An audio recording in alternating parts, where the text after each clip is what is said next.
Bukas yan. Bukas. Kulit na, bukas nga.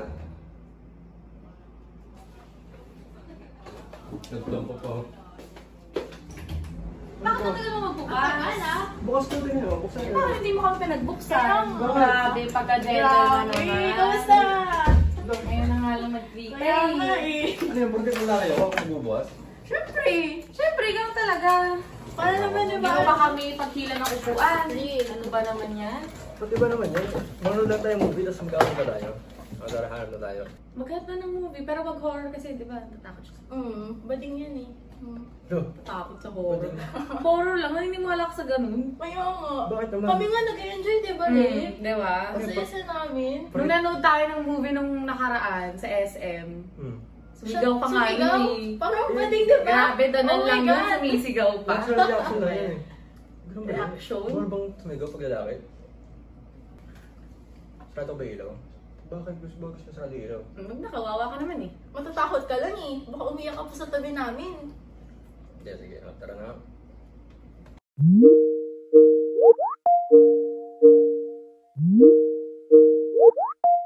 Hello. So, Arbella and Andrea, I just wanted to say I'm sorry about last night. Di kasi ako napag-prepare actually. And, you know, I ended up disappointing both of you. Pero, I got offended din kasi. Just because I'm a guy doesn't mean I'm always wrong. And, ano namang mali kung matakot ako? That doesn't make me weak or any less of a man, di ba? Hello, Isaiah. We are really sorry about what happened yesterday and hindi talaga namin yung sinasadya. And joke man yun na rin that it doesn't change the fact na nasaktan ka namin.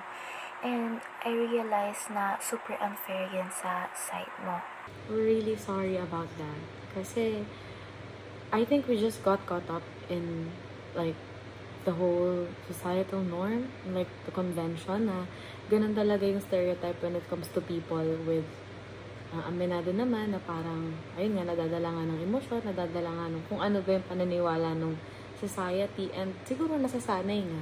So, hindi mo naman kailangan magpanggap na palagi kang matapang or palagi kang tough since hindi naman all the time ganun dapat yung nararamdaman natin.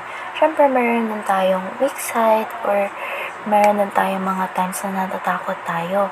And that is really normal kasi tao lang naman tayo eh. Hindi naman tayo perfect, di ba? Okay. Thank you, Andrea. It's just frustrating lang kasi how people act like guys aren't allowed to mess up. Parang for example, if a guy screams or shows weakness, people assume he's gay. Like having emotions makes him less of a man. Pero, ayun, mali nga namin kasi nagpapadala kami kung ano yung sinasabi ng status quo rather than actually negating what's wrong. And ngayon na alam namin, and we're glad na you brought it up, alam namin na nagkamali kami and we're owning up to that mistake kasi wala namang magagawa if iiwasan namin na nagkamali kami. Alam mo, ito talaga yung pinaka-reason kung bakit kailangan talaga natin ng gender-fair language. Kasi hindi naman yan basta-basta about sa mga words na ginagamit natin. It's about how we see and treat each other.